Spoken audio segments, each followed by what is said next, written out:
Vamos a noticias internacionales, ya nos acompaña la periodista Laura Soto en el estudio de CNN Tarde. ¿Cómo estás, Laura? Hola, bienvenida. Y lamentablemente vamos a comenzar con una noticia muy pero muy negativa que viene desde la Franja de Gaza y que en esta oportunidad nos habla de 5 periodistas, 5 comunicadores asesinados. ¿Qué tal? Bienvenida. Así es. Muy buenas tardes, José. Es una noticia que nos llega durante esta mañana. De hecho, tú bien lo mencionabas, 5 periodistas, pero que son colaboradores en este caso de medios extranjeros, por ejemplo, como lo es Reuters, también la agencia Associated Press y también periodistas de Al Jazeera que finalmente fueron asesinados en medio de 2 ataques aéreos que se desarrollan contra el hospital Nasser en el sur de la Franja de Gaza, y fue un ataque bastante preciso porque se lanzó directamente hacia el 4º piso de este complejo hospitalario, y de hecho ahí sucede que fue un primer ataque, ahí se producen fallecimientos, pero luego se lanza un segundo ataque y ahí todo esto mientras los colegas estaban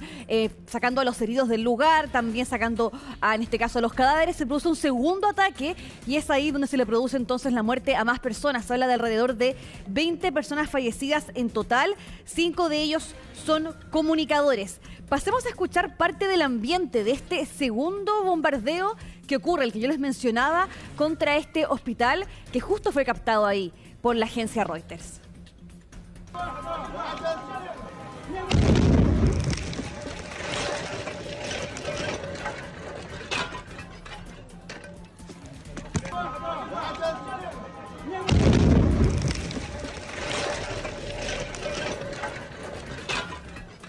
Impresionante el registro. Muy impactante. Y todo esto, como yo te mencionaba, lo estaba en este sentido grabando un camarógrafo que trabaja para Reuters. Ajá. Sabemos que, para tener un poquito de contexto, todos los periodistas que trabajan en Gaza son palestinos en realidad, o viven en la zona porque no se permite el ingreso de periodistas extranjeros. Claro, pero independiente que trabajen para medios internacionales. Claro, o que colaboren, que les envíen su material, que es lo que hace, por ejemplo, Reuters con los periodistas locales. Y este era un camarógrafo que estaba grabando esta escena cuando ocurre el segundo bombardeo. Él no ha fallecido, pero sí está herido, ese camarógrafo que grabó entonces aquellas imágenes que veíamos ahí en pantalla.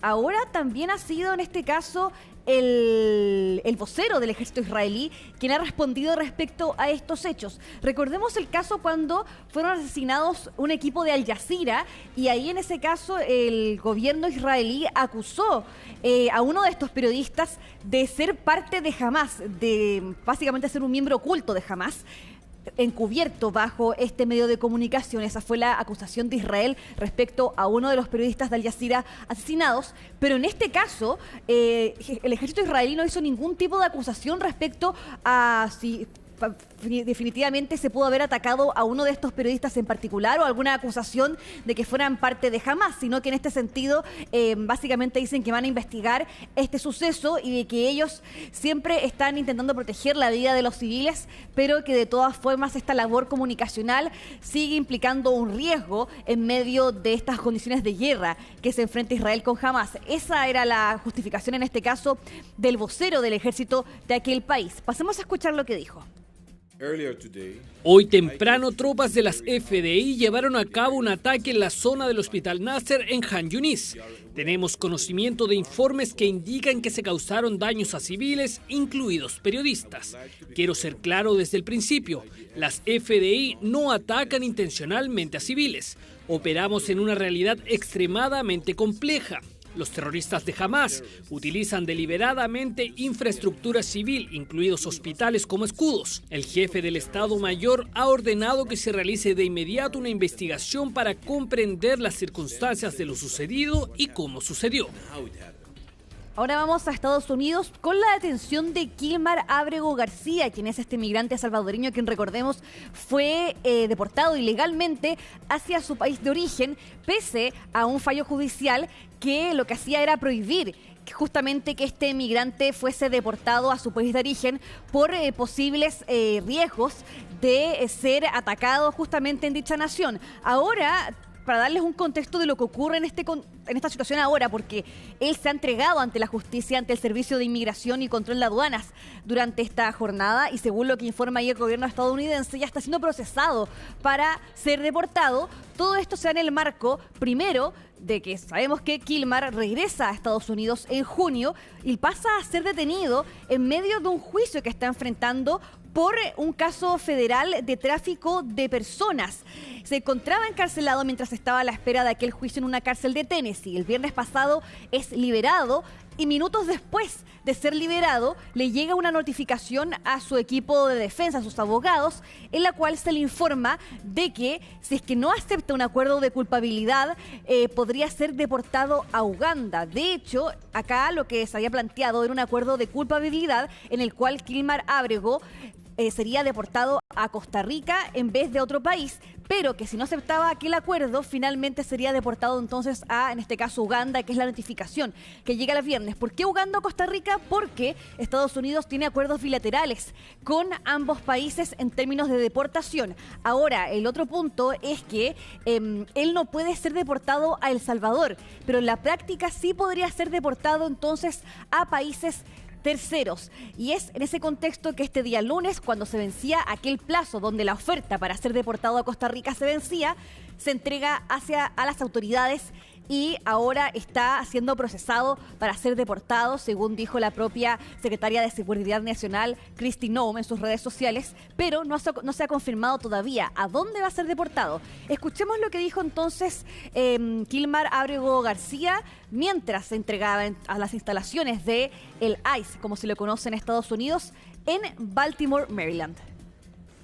Cuando estuve detenido, siempre recordé momentos hermosos con mi familia, momentos de ir al parque, de ir al trampolín con mis hijos. Esos momentos me darán fuerzas y esperanza para seguir luchando. A toda la familia también que han sufrido separaciones y que viven constantemente por la amenaza de ser separadas. Quiero decirle, aunque la injusticia nos está golpeando duro, no perdamos la fe. Nuestra comunidad nos respalda y al final se va a hacer justicia. Bien, es un caso que ha causado ahí bastante polémica, no solamente en Estados Unidos, sino que en el exterior. De hecho, ahí se le ven las imágenes que fue acompañado por activistas que defienden su causa, también por su familia. Estaba su esposa, que lo despidió finalmente en esta instalación del Servicio de Inmigración y Control de Aduanas, conocido como ICE, por sus siglas en inglés. Y acá, por supuesto, lo que acusan sus abogados es que está siendo coaccionado para aceptar este acuerdo de culpabilidad y evitar, en este caso, su deportación a Uganda. Ahora también los activistas han acusado a Trump de tomar represalias contra él por luchar contra su deportación. De hecho, esta causa que se presenta contra él en tráfico de personas fue anunciada por el Departamento de Justicia el mismo día que él regresó a Estados Unidos o que fue devuelto de El Salvador a Estados Unidos en junio pasado. Así que vamos a estar bien atentos a cómo se sigue desarrollando este caso y se da a conocer cuál podría ser el lugar donde Kilmer Ábrego García va a ser finalmente deportado. Nos quedamos en Estados Unidos, pero nos vamos a Washington, D.C. por el despliegue de esta Guardia Nacional, las tropas de la Guardia Nacional, que si recordemos han comenzado a operar durante este mes, pero que ahora pueden utilizar armas. Alrededor de 2.000 soldados son los que tienen entonces permiso para usar armas de fuego mientras patrullan en las calles de la capital estadounidense. Y es algo que, por supuesto, ya había visto en imágenes, ¿no es cierto?, que ya estaban operando entonces con este tipo de armamento. Básicamente lo que se informa entonces es que la gran mayoría de ellos van a utilizar pistolas M17 y algunos rifles M4. Una autorización, yo les mencionaba, se entregó a 2.000 soldados para poder portar armas, y hay que tener en cuenta que el despliegue de la Guardia Nacional en distintos estados no es algo común o en ciudades como estas, porque normalmente se utilizan para desastres naturales. Por ejemplo, recordemos que es que la Guardia Nacional de Estados Unidos es una fuerza de reserva de las Fuerzas Armadas de dicha nación, y que acá lo que acusan las autoridades locales y los demócratas es que Donald Trump está abusando de su autoridad al colocar entonces entonces a estas tropas de la Guardia Nacional en Washington, D.C., según la justificación de que el nivel de crimen que se registraba en esa zona, también gente en este caso indigente que vivía en las calles, justificaba de que Donald Trump enviara a la Guardia Nacional para tomar control entonces de la seguridad con la policía en dicha capital. Fue consultado Donald Trump al respecto. Recordemos que el presidente de Estados Unidos la semana pasada también amenazó con desplegar tropas de la Guardia Nacional en Chicago, que también recordemos, tanto Washington D.C. como Chicago son ciudades de mayoría demócrata en este caso, y también amenazó entonces con hacer la misma medida en Chicago, y cuando fue consultado al respecto, él dijo, estamos listos para ir a cualquier parte. Escuchemos lo que dijo Donald Trump. Is the Pentagon, and maybe the Secretary of Defense can weigh in too, is the Pentagon preparing for military deployment to Chicago? And with what you said there, are you waiting for the governor? We're ready to go anywhere. We have a full complement of great human beings. We're full. You know, our military is full. We were way empty 1 year ago. Now we're full. So we can go anywhere on less than 24 hours notice. Más de 500.000 personas fueron evacuadas en las horas previas a que un tifón tocara tierra en Vietnam, que es lo que ha ocurrido en las últimas horas. Y ahí lo vemos, por ejemplo, en pantalla, las imágenes que dejó, por supuesto, el acercamiento de este fenómeno meteorológico en el norte, centro-norte de Vietnam. El tifón Kahiki toca tierra a eso de las 3 de la tarde, hora local. Esto es 4 de la mañana, hora del este, también hora de Chile, con velocidades de viento de 133 kilómetros por hora, según indicó la Agencia Nacional de Pronóstico del Tiempo de dicha nación del sudeste asiático. Las provincias afectadas particularmente por el paso de este tifón y que tocará tierra básicamente, se encuentran a unos 350 kilómetros al sur de la capital de este país, que es Hanoi, pero de todas formas todo esto ya estaban preparados, ¿no es cierto?, los habitantes para enfrentar este fenómeno. Por ejemplo, habían cerrado ya sus locales, también aeropuertos, colegios habían sido cerrados en la antesala a la llegada finalmente de este tifón en Vietnam. Y lo que sabemos también es que había pasado anteriormente por China, por el sur de China, y también ahí había dejado, ¿no es cierto?, cierto impacto. Lo que sabemos son lluvias de gran intensidad, también inundaciones repentinas, que es lo que sucede normalmente cuando un tifón se acerca a una nación. Vamos a estar atentos a cuáles son los daños que finalmente dejó este fenómeno y lo que confirmen en ese sentido las autoridades. Y este domingo se desarrolló un nuevo intercambio de prisioneros en Ucrania y que contó con la liberación, en este caso, de un exalcalde ucraniano que había sido capturado bien al comienzo del inicio de esta guerra. Estamos hablando del exalcalde de Jersón, recordemos, esta localidad del sur de Ucrania que había sido capturada por las fuerzas rusas entre marzo y noviembre de 2022 antes de ser liberada por las tropas ucranianas.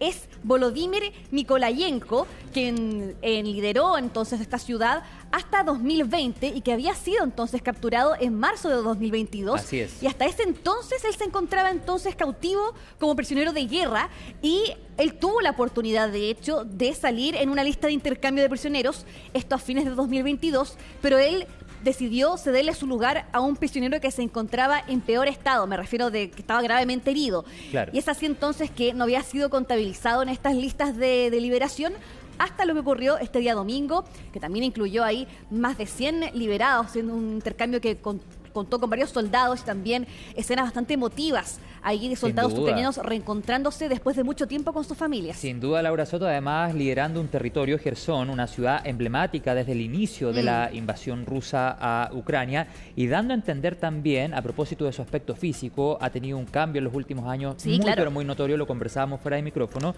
nos da a entender de alguna u otra manera las características o cómo debe ser el cautiverio de todas estas personas que están allí apresadas por esta invasión. Claro, muy duro para los prisioneros de guerra, por supuesto, o sea, donde muestran las condiciones en las que salen finalmente de aquel encarcelamiento, Y gran parte de los prisioneros que fueron liberados durante este día domingo eran de los primeros en haber sido capturados, es decir, del primer año de la guerra. Entonces, para que te imagines la cantidad de tiempo. 3 años, bueno, ahí tenemos. 3 años, el caso del exalcalde, por ejemplo. Claro que sí. Laura Soto, gracias, que tengas un buen inicio de semana. Y junto a nuestra compañera, la periodista Laura Soto del Área Internacional, nos vamos a la pausa con imágenes de la región metropolitana. Cielo despejado a esta hora, aquello se mantiene también mañana. 2:1, ya estamos de vuelta con el deporte.